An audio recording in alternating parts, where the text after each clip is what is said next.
hello, and welcome to today's first Webinar Wednesday, a new summer global series. My name is Marianne Cabriles, and I am the Meetings and Events Coordinator for HAR. As a friendly reminder, this session is being recorded and it will be shared with you guys via email, so keep a lookout for that. Also, if you have any questions for the panelists, please use the QR code, the Q&A chat. We're going to be monitoring the chat and making sure that all your questions are being answered. Now, it is my absolute pleasure to introduce today's guest speakers, Kunal, Seth, and Sunny Seth. They formed the Seth Brothers team in 2014, and in the short 6 years since their partnership, their volume nearly hit $4 million. The Seth Brothers team continues to reach remarkable production levels that raise the bar for all top producers. They have been recognized by the Greater Houston Business Association with the Realtor Team of the Year in 2014, 2016, 2018, and 2019, along with the Houston Business Journal Top Real Estate Team in Luxury Sales and Johnson Development Top Realtor Sales Team in 2016, 2017, and 2018. It takes long hours, nights, and even weekends to build the legacy they desire. However, they love what they do, and they are excited to work hard every day to make things happen. Both Kunal and Tanya will be discussing how to decode and win buyers from India.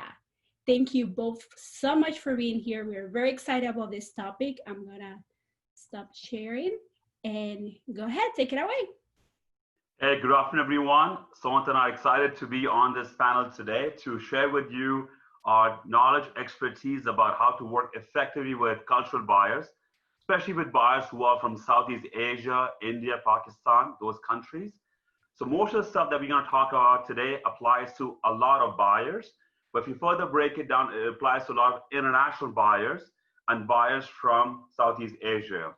So on the agenda, Marianne, is the screen scrolling? You can see my agenda coming up? We can see everything, yes. Okay, excellent. So on the agenda, I'm going to give you a brief overview about the team. I'm going to share some stats and numbers about cultural buyers from India.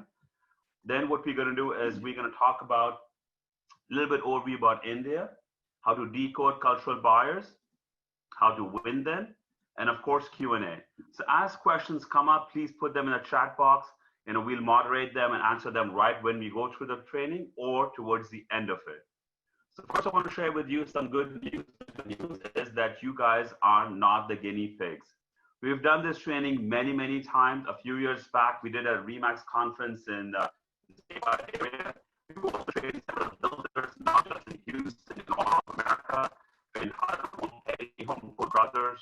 Earlier on this year, we were in Atlanta market. We trained Lennar Homes for the same cultural training. And later on this year, we're traveling to different divisions for Lennar Homes. So you not only train and coach builder salespeople, but we also train realtors how to work effectively with cultural buyers. Our philosophy is that if we can share our knowledge and expertise with other fellow realtors or builder salespeople, overall industry would do much better. Because we believe that if there's good knowledge about different cultures, we can connect with them effectively. And if we connect with them effectively, the end result of getting a sale becomes much, much easier. So a little bit about our team. We go by the Seth Brothers team, and that's my business partner, Son, who's also on this video call. And full disclosure, we go by Seth Brothers, but we are not brothers.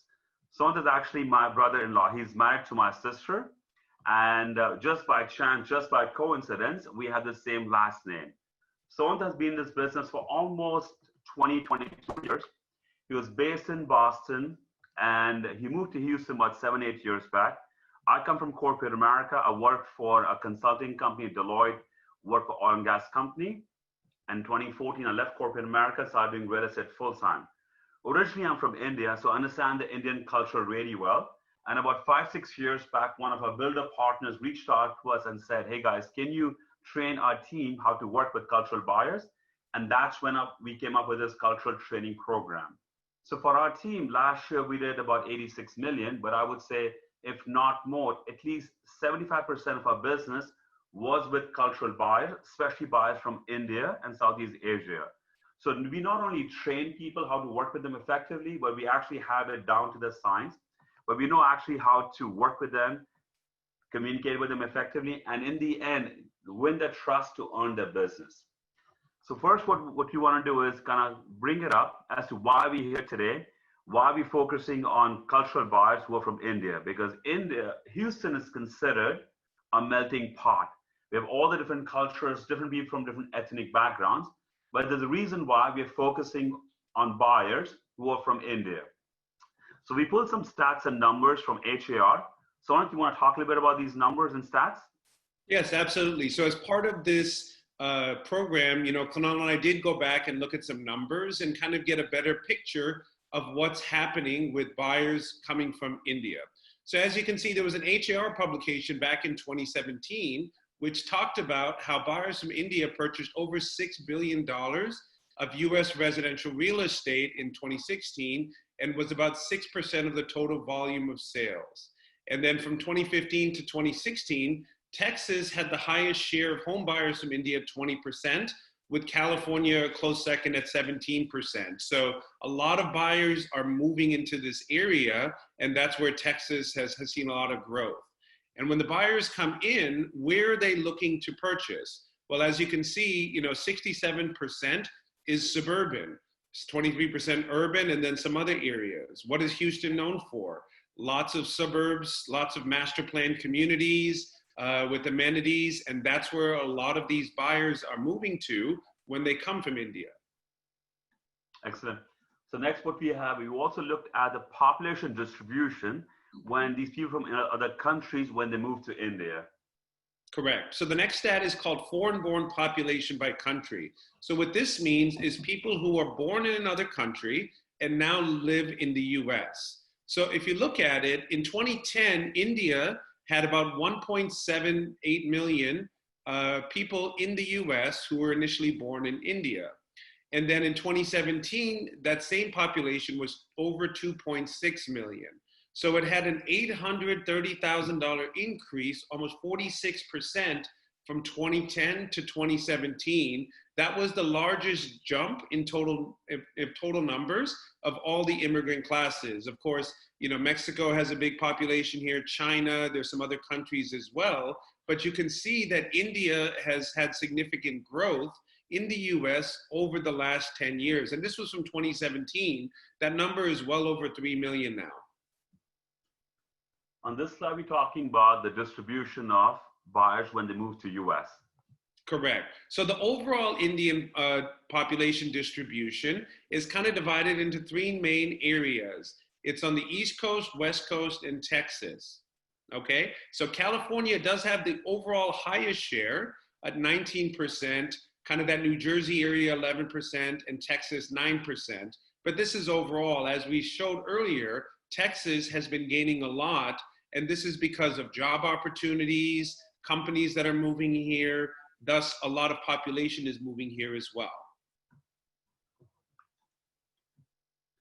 Okay.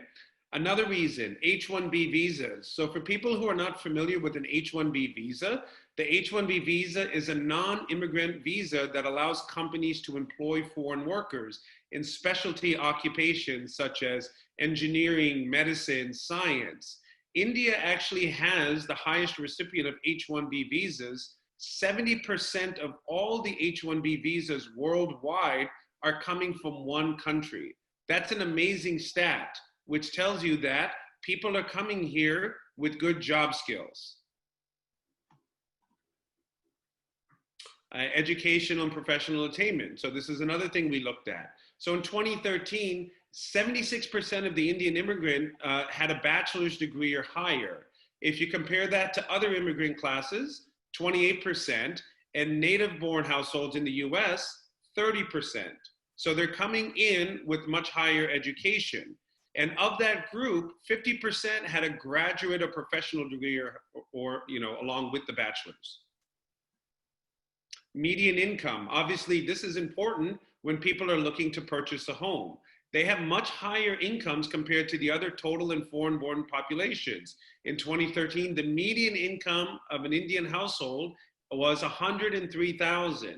If you compare that to 48,000 for other immigrant households, and 53,000 for native-born households, respectively. So more than double the median income than other households. So again, in the summary, why are we focusing on these clients? Well, second highest foreign-born population by country, and it's growing rapidly.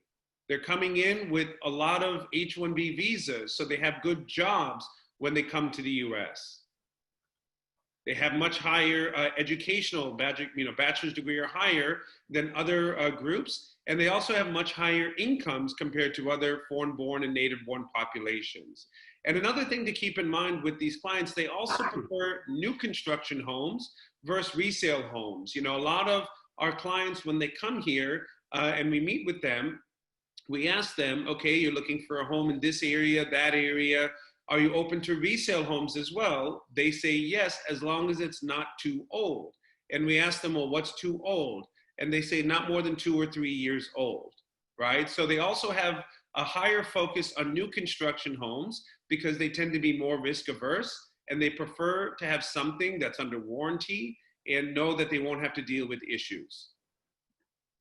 So next we're going to give you an overview about India. We're going to share some key facts about India, the geographic location, the ethnic makeup, faces of India, and the religious makeup. And I'm just going back and forth because I have 2 screens over here. Some key facts about India. So, you want to talk about that? Yeah, sure. So key facts. In terms of size, it's the 7th largest country in the world. It's also the world's largest democracy and the largest English-speaking nation in the world. And in terms of total population, it's the 2nd most populous country in the world with over 1.2 billion people.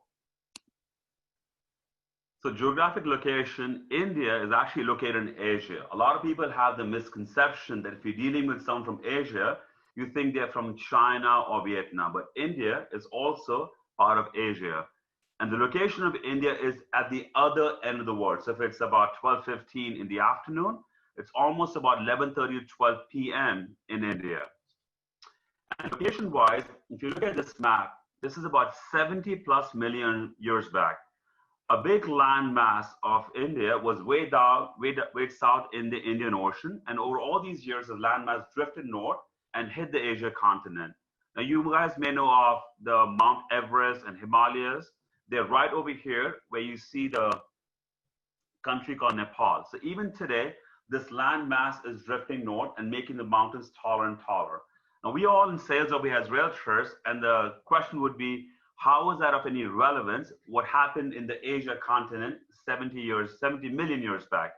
Actually, it has a lot of relevance. So for example, in America, we have different races. We have the African-American, Indo-American, you have the Latino, different races. Just like that, in India, we primarily have 3 races: the Indo-Aryan race, the Dravidian race, and the Tibeto-Burman race. And by the color coding, you can see where these ethnic background or different races live. And over the years, we actually have become one big country. But imagine a land mass that was way south in the Indian Ocean and came join the Asia continent. Now, if I show you some faces of people from India, they're all very, very diverse. So for example, these girls in the right corner, they're from India, but they are the Tibeto-Burman race. This person over here is from northwest part of India, from a state called Rajasthan. And the person on the top left corner over here with the headgear, he's actually from a state called Punjab. So while both of them are wearing a headgear, but the religious beliefs, the habits are completely different. And if you look at this person in the right corner, he's also from India, but he has a different ethnic background. So if I brought everyone, a person from every state from India into this Zoom call today, they would all look different. The eating habits, the cultural values would be very, very different. So what unifies India is our national language. Our national language is Hindi, which is right in the center of this slide, which is H-I-N-D-I. So the critical factor is this: everyone who goes to school in India, everyone is bilingual. So if I go to school, I study history, geography, science, all those subjects in English. And let's just say I'm from southern part of India, I would study English, Hindi, and I would study Tamil. If I'm northern part of India, I would study Punjabi. So based on what region I come from, I could actually be learning more than 2 languages. but anyone who goes to school in India is bilingual. I'm not monitoring the questions, so let me know if any questions come up, or maybe Andrew, you can let me know, okay? So next one I'll share with you is the religious makeup of India. So you want to talk about that?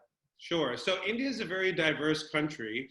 80%, over 80% is Hindu, just like Kunal and myself. But there's other religions also represented: Muslim, Christian, Sikh. These are some of the other ones that are there. But again, 1.2 billion people. So even 2%, 3%, 5%, these are significant numbers. So India has a lot of diversity.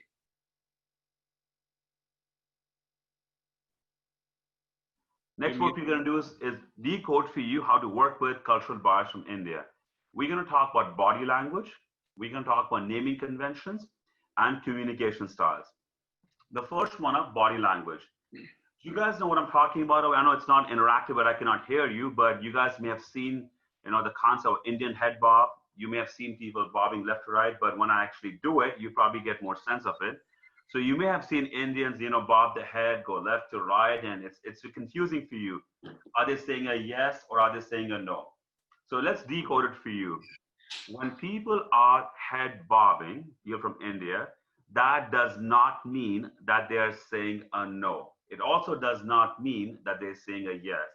A head bob essentially means that in conversation with you, acknowledging what you're saying, and they are working with you. That does not mean they're denying or not wanting to work with you. So as an example, when I first moved to US, I was in university and I would be talking to my American friends or my classmates, and I would ask them a question and they would say, and I would say, either you say yes or you say yeah. This business was alien to me. Same way the head bob is alien to you. But just because Sont and I are decoding what the head bob actually means, please do not start head bobbing with buyers from India.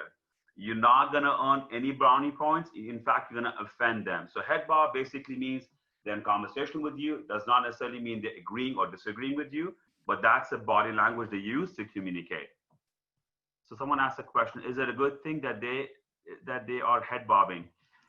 I would not say it's a good thing. There's a question from Nelly. It's not necessarily a good thing or a bad thing, but when they're head bobbing, they are engaged in the conversation. They're listening to you. That's what it would mean. Okay. So next slide is about naming convention. Okay. So if I met someone in Texas and their name was John Smith. John Smith can be from Houston, California, from any city or state of America. In India, the names are based on the religion and the region they come from. As an example, if I'm a Hindu and I'm from northern part of India, I'll have a first name and a last name, just like our Sont and I have. Our first name is Kunal, last name Seth. If I was from southern part of India, the naming convention is more complex. So typically the wife takes a husband's first name and that becomes their last name. And generally speaking, the name's a little bit longer. So if you met someone, if their name was Chandrasekhar Venkatesh Prasad, more than likely, they're from southern part of India. If you met someone and if their last name was Patel, or it was Shah, then they are from west part of India, from a state called Gujarat. If a person has a last name Singh, which is on the next bullet point, they are from another part of India. So one key point, when I showed you pictures of two guys, one on the top left corner with a headgear, and there was another one with a headgear. They both had headgears, but they had different religious beliefs. The person in the top left corner, he followed the religion called Sikhism, okay? So they have the name Singh, S-I-N-G-H, in the name. It could be either a middle name or the last name. Key point, not all Singhs are Sikhs, but all Sikhs have the name Singh in their name. Okay, so there could be people from other regions who also have the name Singh, but it's fair to assume that anyone who has the name Singh in their middle name or the last name, they're from northern part of India. Okay, any questions coming up so far? We good? All right, so that was naming convention. Next I'm going to talk about is the communication style. This is actually a very key information slide in this whole presentation. When you talk to cultural buyers, especially who are from India, when you ask them a question, you generally do not get a straight up answer. It's always talking in circles. Well, that's a big misconception. The communication style is based on their relationship with the person who they're communicating with. So Indians can be indirect, they can be direct, or they can be blunt or rude. It's based on the delicacy relationship. I think I'm getting someone asking, Kunal, show us how you do the head bob. So the head bob will go something like this, left to right, right to left. And you know what? Just because I'm decoding it for you, Richard, please do not start head bobbing with cultural bias. You will not win any brownie points. But going back to communication style, it's based on the delicacy relationship. If I'm communicating with my peers, I'll be direct. Communicating with someone who's above me, I'll be indirect, and someone who's under me, blunt or rude. Mary Angie, I know this is not scripted. I'm going to put you on the spot. Okay, I'm going to ask you a question. Okay, let's just say. Okay, go ahead. Let's just say, and this question is for anyone who's on the Q&A as well. Let's just say you were asked a question by a boss or someone who you report to, or someone high up in your organization, and they invite you for their son's wedding. Okay. And you have a prior commitment, you cannot attend the wedding. You have to decline the invite. Mary Angie, what would you say? And anyone in the chat can also respond back. You get to invite someone who is your boss or someone above you, and you have to decline the invite. What would you say? Oh, I will apologize friendly and said, I'm so sorry I can't attend, and let them know the reason I'm not attending. Excellent. So, you know, everyone heard that she said, I'm sorry, I cannot attend because I have prior commitment. That's what she said, correct? Mm-hmm. And again, this call is recorded so we can replay it. Now, if the same question was asked to an Indian by their boss and they have to decline, okay? If they have to decline and if they want to be indirect, what they will say is, well, so much, thank you so much for the invitation. I'm sure it'll be a great time. I will do my best to make sure I'm there. They're declining, but they're being indirect. Now, when they want to be direct, guess what they will say? But I will try to come, okay? And when they want to be rude, guess what they will say? I'm so sorry, but I won't be able to come because I have a prior commitment. Now, I can promise you, in the American culture, what Mary Angie said and what the other people say that I cannot come will not be considered rude. It's completely acceptable to be direct. When you get an invite and you say you cannot attend it, you can just say, I cannot be there. That's certainly not considered rude. That's actually an acceptable way of responding to an invite. However, in the culture buyers who are from India or Southeast Asia, saying no is considered very, very rude. Sonia, do you mind sharing a perspective of, as realtors, when you work with buyers, and when we know the answer is going to be no, it could be a negotiating strategy, or could be anything like, as an example, when I'm working with a buyer and the list price is $500,000, and a cultural buyer would say, Kunal, let's put an offer of $350,000. No, I know for a fact that offer is not going to get accepted. In the scenario when I'm aware of the cultural differences, so how would you respond if you're working with a cultural buyer and the list price is $500,000 and the offer price they want to make is $350,000, and you know it's not going to get accepted? Sure. So what I would tell them is, okay, well, I mean, the list price is $500,000 and the home just came on the market. So it may be difficult to get it at this price, but I'm going to try my best to make it happen. Let's put the offer in, and of course, get them to sign a buyer rep agreement. I mean, we'll get into that as well, but you want to make sure your documents are signed, and you're going to try and get it done for them, right? Now, you know it's not going to happen, as Kunal said, because it's unrealistic. But they need to know that you're trying for them, so they feel that you're engaged and that they can, believe that you're working on their behalf. Because we deal with a lot of people, realtors, builder salespeople, other professionals who are kind of taught to be direct and to the point. So when these cultural buyers come in and they say, I need 50,000 of incentives to make this deal work, when you're only giving 10, the builder salesperson will just be like, not going to happen. Right? And they don't even try to make a phone call or do anything. Same with agents. Agents will be like, well, I'm not going to submit that. It's not going to happen. Well, then the cultural buyer will view you as someone who is either lazy or not working on their behalf, right? They don't like these direct responses where they're told no, right? You can set expectations, you can give your reasonings, you can do all of these things, But if you just say, nope, not going to happen, they're going to find you to be very rude. So there was a question that came up. I'm fixing the screen share in a second, but the question that came up was, Sonnet, they asked, you know what, in the Latino culture, the wives, when they get married, they take the husband's name as a last name and their maiden name becomes a middle name. Do you want to respond to that, Sonnet? Sure. I mean, I'm not familiar with that in the Latino culture. I mean, that could very well be the case as well. And I'm sure a lot of cultures have some different naming conventions. So it's definitely kind of maybe a common theme in some of these foreign cultures. So again, even in the Indian culture, the wives do take the husband's name as a last name, and then the maiden name becomes their middle name. Okay, give me 1 second. I'm having issue with this screen share. Give me 1 second. I messed it up. Okay, let me know if you guys can still see my screen. We can see it. Yeah. Okay. Your background communication styles. Sorry about that, guys. I was trying to read the question. All right. So next slide is that what do you need to do to win cultural buyers? And this is an open question. Anyone can respond in a text box. But some of the responses we get when we ask this question in a live training, people say, well, to win the cultural buyers, you got to give up your commission, or you got to get them the best incentive, or you got to talk to them effectively, or you got to respect them, and you got to know about the culture. All these answers are correct, because to win cultural buyers, you have to be aware of all those things.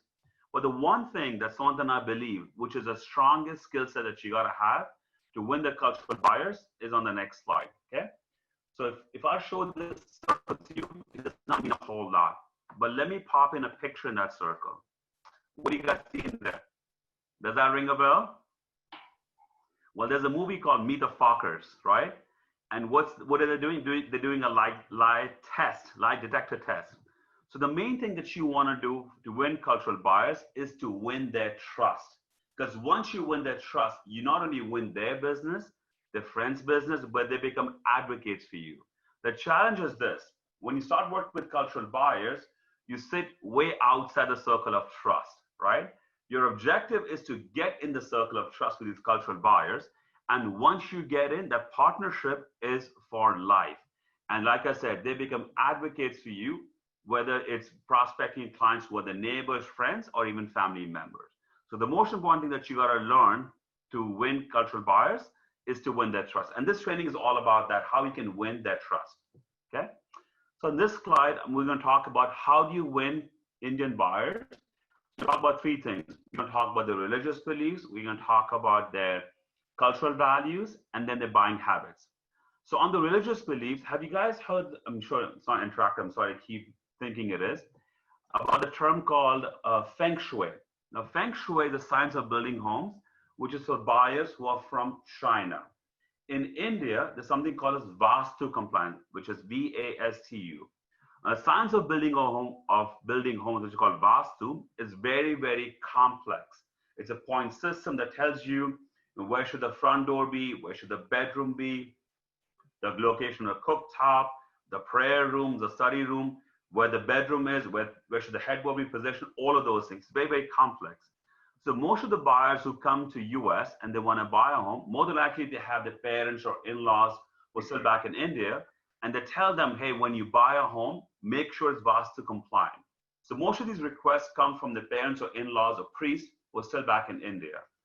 And when they request for Vaastu compliant, there are certain key things that they look for or ask for. So in this training today, we can go into in-depth knowledge about Vaastu compliance, but we'll give you a high-level overview. So according to Vaastu, the direction of north or northeast is considered the most auspicious, and south is considered inauspicious. So when I say north, northeast, what I mean by that is if I'm standing outside a home and the front door is behind me, and I'm facing outwards, the home is behind me, the front door behind me, the direction that I'm facing is the direction I'm referring to. If that direction is east or north, it's considered auspicious. If that direction is south facing, it's considered inauspicious. Now, one key factor is, at least in our market in Houston, Texas, when you buy a single family home, most of these homes have an attached garage. When you come to the garage, you come into a mud room or laundry room, and that leads you into the home. So typically that's the main door or main access point we use when you live in the home instead of coming from the front door.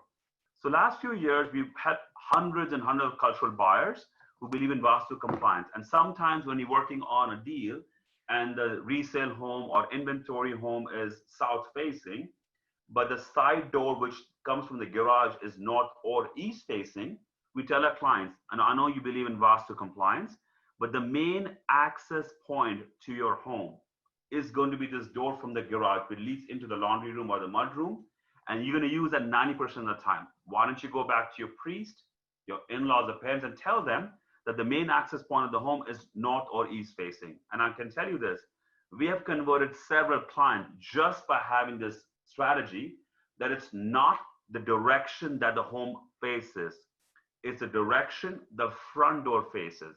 But as a backup, you can also present the opportunity of coming from the side door. Now, just because we've decoded for you, please, if the front door faces north or east, do not talk about the side door coming in from the garage, okay?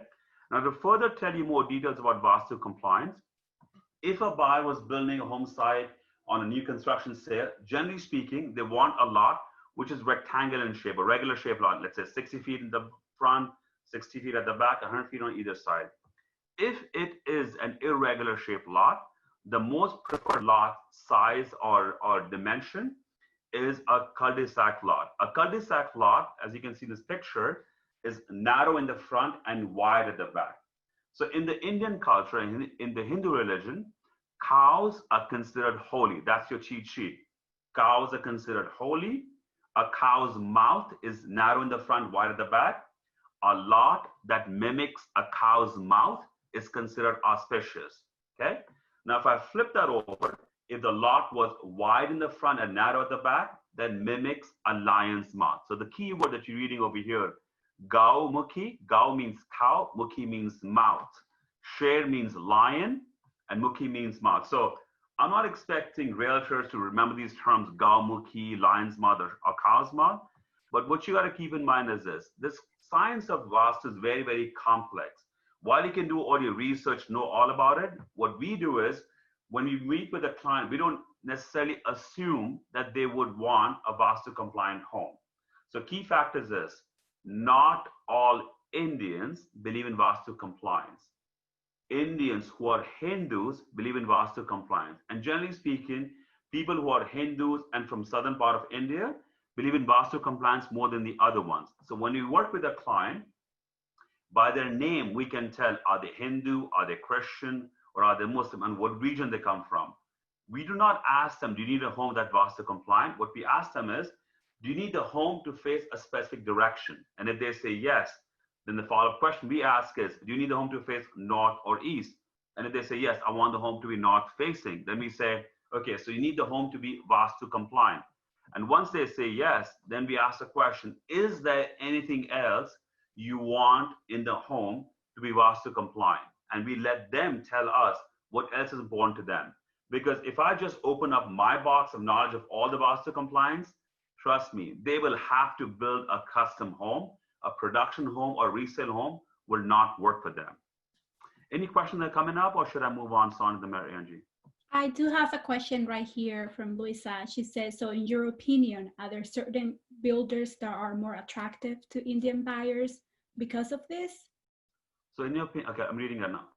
Are there certain builders that are more attractive to buyers because of this? Great question. What I'll tell you is this, builders who have the flexibility to make changes are most preferred. What I mean by that is we have some builders who design a floor plan or design an elevation where the front door is right over here. Now, if that direction is south facing and the builder has the option of changing the orientation and putting the front door at an angle or changing the orientation, well, that makes a builder more desirable. So just the builders who have some flexibility in changing the front door would directly be helpful for those buyers. But overall, the builders that cultural buyers prefer are the ones who allow some semi-custom changes, but also they're the ones that have adapted the product line of floor plans as per the buyer needs. Now, again, this training is not about that, but I can take maybe 60 seconds to talk about it. So Houston being a diverse city, a lot of buyers who move to Houston, they want a certain floor plan that has 2 bedrooms on the first floor because they may have the in-laws or parents staying with them. Then they may say, you know what, because I do a lot of communal cooking at home, I want a spice kitchen or a dirty kitchen. Or they may say, when I have a second bedroom down, I need a shower, a stand-up shower instead of a tub. So the builders who are adapting the product line and floor plans to meet the cultural needs of these buyers are actually more preferred than the other builders. So I was able to answer the question, or do you want to add anything to it? I think you answered it well. It's not just the ability to kind of have the custom changes, but really it's about the floor plans and then the lots and then of course the communities that they're in. And we'll get in more into that a little bit later where we talk about their preferred things when they're buying homes. And so I think someone's asking a question about protocol of Greek handshaking. So we will cover that in the next few slides. Okay. So far, so good. Can I move on, Sonnet? Yeah. Okay. So take a look at this picture. You see two women. Guess what she's thinking? Everything covered but her eyes. What a cruel male-dominated culture. Guess what she's thinking? Nothing covered but her eyes. What a cruel male-dominated culture. The objective of this training class today is not to tell you guys what is right and what is wrong. Our objective today is to actually give you insight about different cultures and what their values are. As an example, in Houston, it gets really, really hot. And if I'm working with a client and the wife or the mother walks into the door, into the sales office or to do a showing in the black outfit, which is called an abaya, well, I've seen firsthand builder salespeople kind of gasp and take a back seat and react negatively. Now, guess what that's doing? If there was any potential opportunity to get in the circle of trust, that trust is gone because the builder salesperson's reaction would tell the buyer they're not open to their culture. And again, we're not here to tell you what's right and what's wrong. It's a difference in culture. And the more aware you of different cultural values, the easier it would be for you to work with them. Okay? There was a quick question I'll just answer before I get into the next one about, do any of the cultural adaptations hurt the resale value? So the way I would answer that is this, if a builder or a buyer is putting in something that is more universal, like a second bedroom down, a spice kitchen, second master suite, and it flows with the house, well then no, it doesn't hurt the resale value, it actually improves it. Because if they have those needs, there's likely other cultural buyers out there who have those needs as well. If a buyer does something really custom and changes their dining room into a bedroom and does something kind of a little bit outside of the box, well then of course that kind of customization can hurt. But these kinds of things are needed by not just cultural, a lot of different cultures need it, but a lot of buyers are looking for these kind of features these days. It's just that cultural buyers tend to need them a little bit more. Another question that's come from Brenda, which is a technical question. She's asking that I've seen some listings advertise the front facing, advertise it's north or east facing. Is that a violation of housing advertising? Since it could be taken as trying to attract a specific culture. So I'll give you my take. We can do some research if it's a housing violation or not.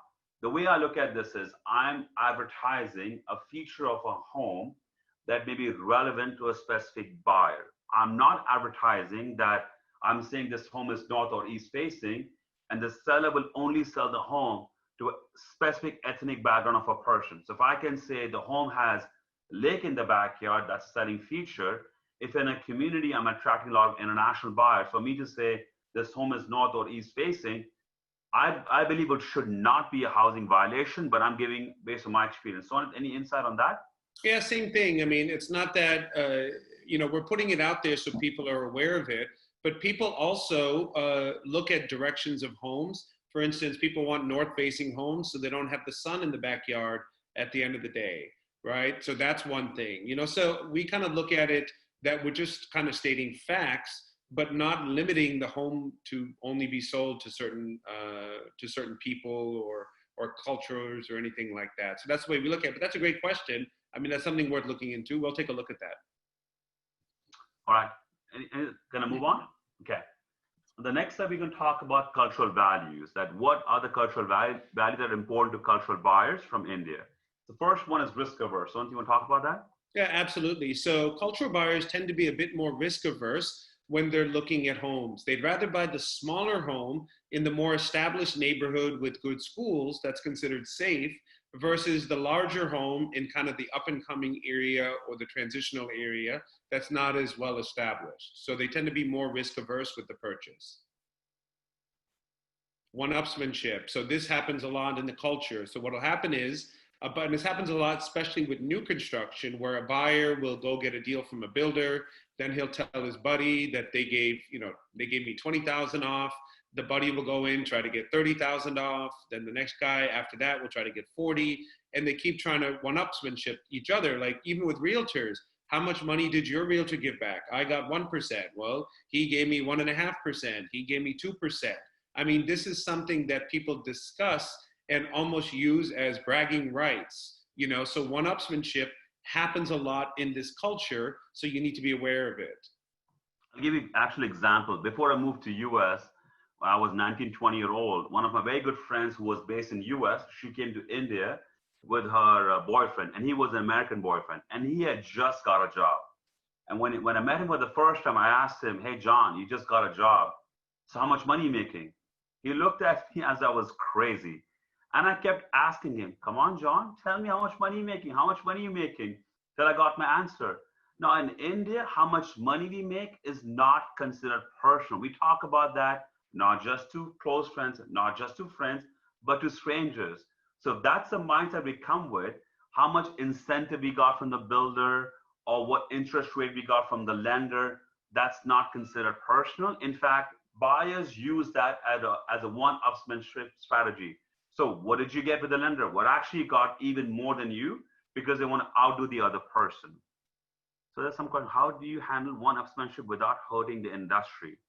Well, the way you handle one-upsmanship when you work with these cultural buyers, you have to be aware of what's realistically possible in a negotiation and what's not. So we get this question asked all the time from builder salespeople that a buyer says that my friend got $50,000 incentive when they actually got $30,000 or $25,000. We tell our builder sales partners that tell that client to bring the friend with them, and they can pull up the contract and show actually what they got. So again, there is this one-upsmanship, they make up stuff, but then you can demonstrate the actual detail by getting confirmation from the buyer. Okay. I'll just add one note on that, just kind of a little bit more relevant to realtors. Everybody needs to understand that in this area, if you look in the newspapers, if you listen to the radio, if you see advertisements, people are on these channels advertising rebates, right? And a lot of cultural realtors also advertise these rebates on these mediums. So a lot of cultural buyers assume that this is how it's done. This is the norm. Everybody does the rebate, everybody does this, everybody does that. So the real thing that you need to do is be very clear and convincing on your explanation of services, what value you are bringing to the table, why they should work with you versus someone else. And you have to explain to them that not everybody is the same, but see, a lot of people lump everybody as the same because they just assume that that's how it is. Right? So how you handle it is you really have to get good at demonstrating your value, explaining your services, and explain how you're going to help them get the best deal, which is worth more than the rebate that they're being offered in the newspaper. I think that is one of the key reasons why our team has been very successful in the Houston market, because our strategy is that, and one tagline, cost is only a concern when there's lack of value. And I'm reading some questions over here. If your commission is being questioned, they're asking for a rebate, you probably have not done an effective job of demonstrating value. So we have about 15 minutes left in this training because it's a 1-hour block. I want to go through all the slides. I know some more questions are coming in. We'll come back to them and answer all of them, but I want to make sure that we cover all the topics, okay? So next one is when someone asked a question about personal space and greeting. This is where in the culture, there's less touching between genders. If you're unsure, wait for them to extend your hand. The key giveaways are if someone dressed up in a cultural outfit or the age profile is different, the older people, do not shake the hand, especially of the mother or mother-in-law. Okay? Next one is joint family. So you want to talk about that real quick? Correct. So joint family. This is a setup. I mean, as you can see here, you have parents, They have 2 sets of kids. There's grandkids. You know, there's a lot of people in and around, multi-generational living, right? This is a very common setup in a cultural, but maybe not this many people and this many kids and the dog, but there is multiple generations living together in one household. So you have to be aware of this, and this is a common thing, you know. So when you're showing homes, like we were talking about earlier, having homes that have 2 master suites, the communal, you know, spice kitchen, you know, extra room sizes. You want to be aware of options and floor plans that can accommodate these cultures, because it's very, very different. I mean, I joke, you know, with people that, you know, when I moved from Boston, I stayed at Kunal's house for a period of time, and I don't even remember really asking him. You know, it was just assumed that I stayed there for, you know, 4, 5, 6 months. And then when he was in between building a new home, he stayed with us for a period of time. It really wasn't like a big deal. We have coworkers that we've talked to where they say, you know what, my in-laws were in town for the weekend. I couldn't wait for them to leave. You know, we hear stuff like that. But it's very, very different in this culture, where people don't just come for the weekend, they'll come for months at a time, or even permanently, where they're all living together. So be aware of that when you're showing options, and get an understanding of what their needs are. All right. On this slide, I'm going to show you where you have these people standing in line, and it all seems okay, right? But if I show you the next picture over here, you'll see the issue, which is what? Personal space, right? In certain cultures, respecting personal space is not important. Again, reminder, in India, there are 1.2, 1.3 billion people. No matter what time of the day it is or where you go, there are always people around everywhere. So if I took one of you guys on the Zoom call, or someone from this picture over here to India, they would say, what the hell's going on? Where is there no personal space? And if I brought someone from India, or from that picture over here, they would say, what's wrong with you? Come on, guys, let's move up. There's so much space between the two of you.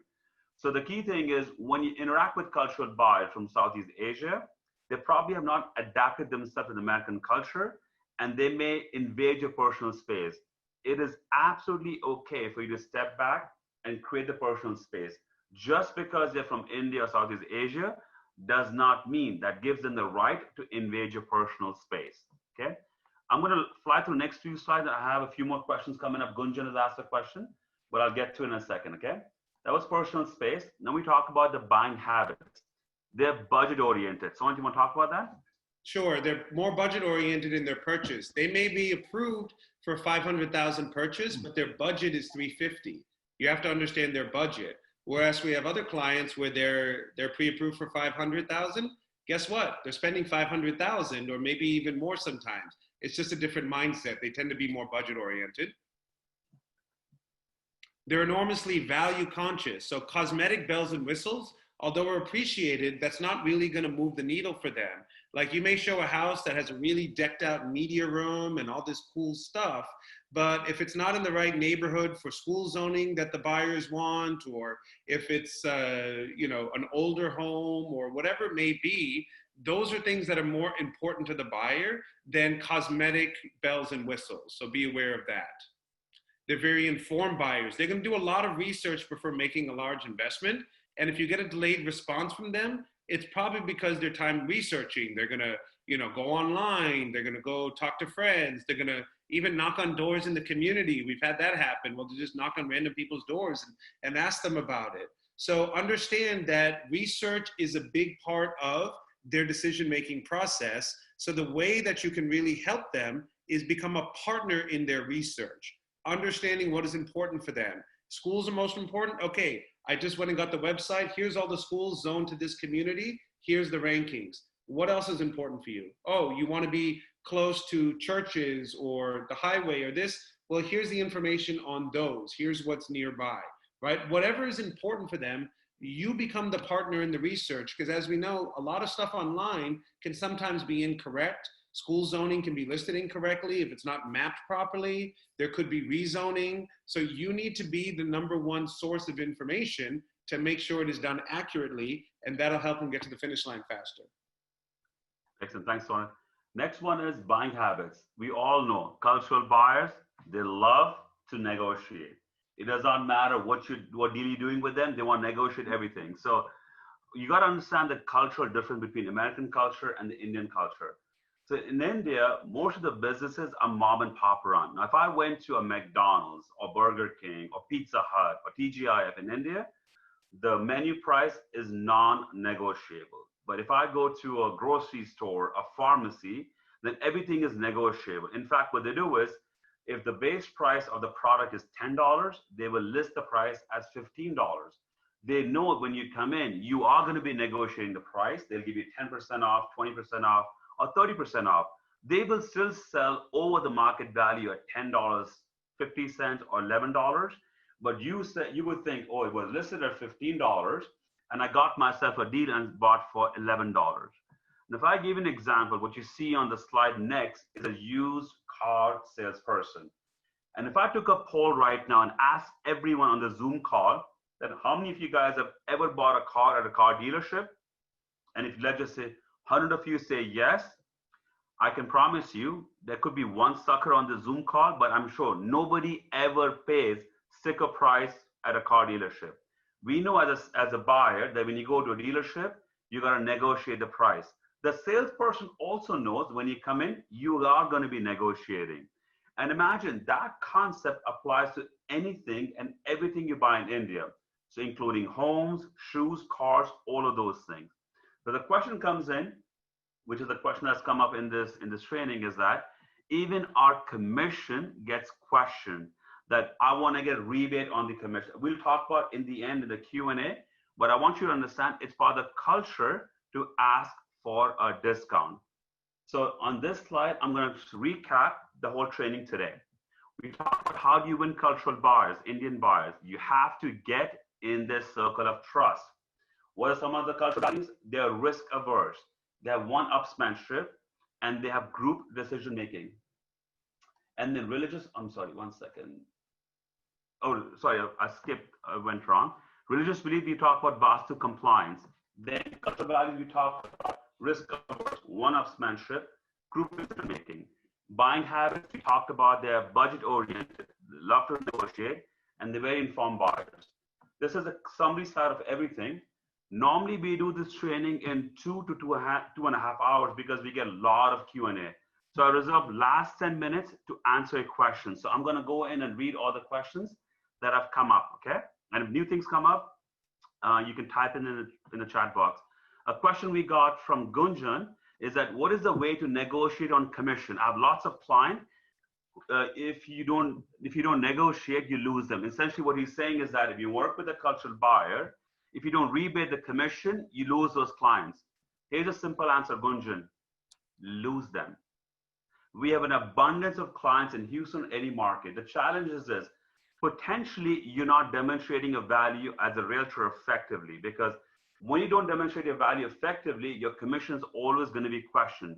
When you work with cultural buyers, Sawant and I, the first thing we do is if someone calls about our listing, we don't jump in the car and go show the home. We bring them to the office. In our office, we have a big awards wall which shows all our success. We sit down with them, have a consultation meeting. Within the 5-6 minutes, we ask the question to the cultural buyer. Okay, so you've been in Houston for all these months or all these years. What's your expectation? How much discount do you want? We ask them proactively. And they say, you know what, I would like to get 1% back, 1.5% back. Then we say, you know what, remember I told you all the services we provide as professionals, we do all these things. Well, if you want a discount, I'm not going to do this. I'm not going to do this. I'm not going to do this. And now it's your choice. If you want a full service, I deserve to earn full 3% commission. I said, no, you know what? I actually still want to get a discount. We tell them, you know what? Please find a different realtor because we're not aligned. And we actually have people leave our office. We don't do business with them. But reminder, last year, our team did 86 million in sales volume. We did over 300 transactions. So we are doing a lot of business. And if not more, 75% of our clientele is Southeast Asian or Indians. And majority of them allow us to earn full commission. So Gunjan, change your mindset. You got to demonstrate your value effectively to be effective realtor. Then your commission will not be questioned. So what's the next question coming up? Yeah, I'll take that one. It was a question about, somebody who came in for a listing and said, what's in it for him if he doesn't bring his realtor into the transaction? I responded it would not make a big difference, and he said he would hope a different response to make the deal happen. I felt like my response is a failure. I don't agree with that. I mean, I'm the listing agent on our team for the majority of our listings. And trust me, this happens all the time where people come in, they want to see the house directly and they want to try to negotiate a deal based on that. And, you know, I always ask them up front, are they working with an agent? And if they say yes, I'm like, well, then your agent needs to be with you and show you the property and communicate. You should not be communicating directly with me. Right now, it's easier said than done. People will first say they're not working with an agent. And then when the deal's about to happen, just to see the property, because again, a lot of agents do this part-time and then they say, well, go see the house. And then once you find the house, I'll give you the rebate. So that happens a lot of times, and ultimately it's hard to police it. But if I got asked that question, I would say, no, it doesn't make a difference because, you know, the seller has, you know, agreement to pay in commission.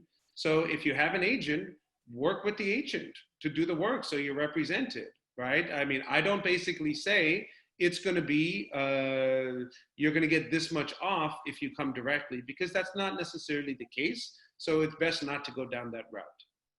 Great response. I have a question from Nancy, and she asked a question, any cultural resistance to signing a buyer agreement? Absolutely, yes. And it goes back to the picture I showed you, circle of trust. To begin with, you are never in the circle of trust. And the legal system in India is completely broken, right? So any legal document you put in front of them, they take a backseat. What the hell is it? They don't want to sign that, okay? So to answer your question, is there resistance signing a buyer agreement? Yes, absolutely there is. Do I get a buyer agreement signed every time I work with a cultural buyer? No, I don't. But the one thing that I do is I win that trust by demonstrating my knowledge, my expertise. And the buyer agreement becomes a second thing, second nature. Now, if I sense that the buyer is going to take advantage of my time and have me show them around and then go to their cousin or friend who's going to rebate the commission, I don't even get out of the office. I don't even unlock the door. I say, hey, sir, we talked about it. I demonstrated our value. Here's a buyer agreement. You got to sign that before I show you any homes. And if you don't want to sign that, not a problem. Let me know when you're ready. So I've used both strategies. So I would say this. If you win the trust of the cultural buyers, the buyer agreement becomes an easy breezy thing to get signed. I'll add one more thing on that. The other challenge you'll face with the buyer rep, besides the trust issue, is the fact that not all agents work with buyer reps. It's not kind of a universal thing. You know, some agents do, some agents don't. Our brokerage, you know, eXp Realty, they actually require it for the file when we close it out. So we actually have to have a buyer representation agreement on file. So we actually even tell people that, you know, as part of our files, we need to have this signed to clearly define what the relationship is. So maybe you start using that as, you know, as something that you can use to get people to understand why the buyer rep is needed. But it really comes back to demonstrating your value and winning their trust. Then it's easier to get that thing signed. So I think I've responded, or we have responded to most of the questions. I've not missed any. If Mary Angie, if I missed something, you can bring it up. Someone asked about closing gifts. Closing gifts. Mm-hmm. Okay, so what closing gifts you should give? You know, stay away from giving knives. Knives are considered something which is dangerous, and they don't like knives as a closing gift. But flowers or giving gift certificate, a gift basket. Also keep in mind, some buyers are from India, and if they are vegetarian or they don't drink, then giving a wine bottle could be against their religion. So find out if they drink alcohol or not. But we give gift baskets. We give all those things. I want to go over a couple of things which are frequently asked questions, okay? A lot of time when you work, and we have 3 minutes left, a lot of time when you work with a cultural buyer, they would say, well, you know what, I want to sign the contract, but I only sign on this date or that date because it's auspicious or inauspicious. I'm not going to close on that date. That happens all the time, especially when buyers are buying new construction homes. So one key thing is, in India, in the Hindu religion, we do have a lot of auspicious days and inauspicious days. And what makes it even more complicated, these auspicious days are based on the lunar calendar instead of solar calendar. So for example, Christmas Eve is on the same day, same year, same time. Whereas in India, in the Hindu religion, the Indian Christmas is Diwali. That festival, every year, the date changes because it's based on lunar calendar. So a lot of times buyers don't want to sign the contract or they don't want to close on the home because of religious reasons. Sometimes they actually do bluff and they make it up because they want to push back the closing because they're not ready or they have a lease to break. The way we suggest all builder partners to get over that hurdle is to tell the buyer that in the purchase agreement, there's a clause that says if the home is ready and they do not close, they'll be holding costs to it, which is $100 a day, $1,000 a day, whatever that is. And over the last 5 years, we've trained thousands and thousands of realtors and salespeople nationwide. When they say that to those buyers and they say, okay, you want to delay the closing, it's going to cost this much more. Guess what they say? It is okay. I will close tomorrow, because they don't want a financial impact on the transaction. So keep that in mind as well. I know we have another minute. We can go on and on and on. We have lots of lessons learned, but I want to be aware of the time block that was given to us. Any other question that came through, Sonik or Mary Angie? I think Asima had a question. She said, is it easier for agents who are not from their culture to define their values and not have their commission questioned? I think that's a good question. Is it easier for agents who are not from the culture to define the value? Oh, this is a fantastic question. Azim, great points to you. That is so true. I don't want to use the word shameless, but I have to use the word shameless. When you work with cultural buyers, they actually are shameless to ask for commission rebate from people who are from within their culture. But they essentially hesitate to ask for commission rebate from people or realtors who are from other ethnic backgrounds. So having a strategy that you are of different ethnic background actually works in your favor. At the same time, if you know about the culture, know about the cultural values, group decision making, Vaastu compliant, you are a gold mine. I mean, me and Son have to work even harder to win their trust, to let them know, hey, we are professional realtors who happen to be of Southeast Asian ethnic background. With someone who's not of our ethnic background, if you're American, Caucasian, and you speak the language, when I say language, I don't necessarily mean Hindi, but speak the language of what their cultural needs are, and you connect with them effectively, you actually have much better chance of converting with them and working with them. I know it's 1 o'clock, our time is up. Mary Angie, do you want me to wrap it up? Would you like to wrap it up? I actually had one question for you. About building their trust, right? That is very important. But is there something that you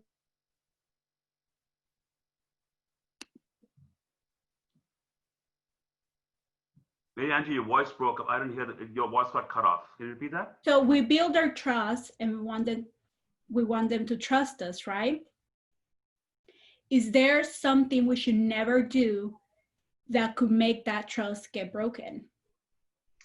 There are multiple things that you should not do to break the trust, but I think if I were to quickly answer the question, it's respect. Okay. If you cannot show respect to the cultural buyers, then you cannot win their trust and you not earn their business. And the way you earn their respect is being culturally aware of their needs. When they come in a big group to buy a home, sell a home, in a group decision making, you have to engage with everyone in the conversation, not say, oh, you are the buyer, you're doing the financing, I should only engage or have eye contact with you.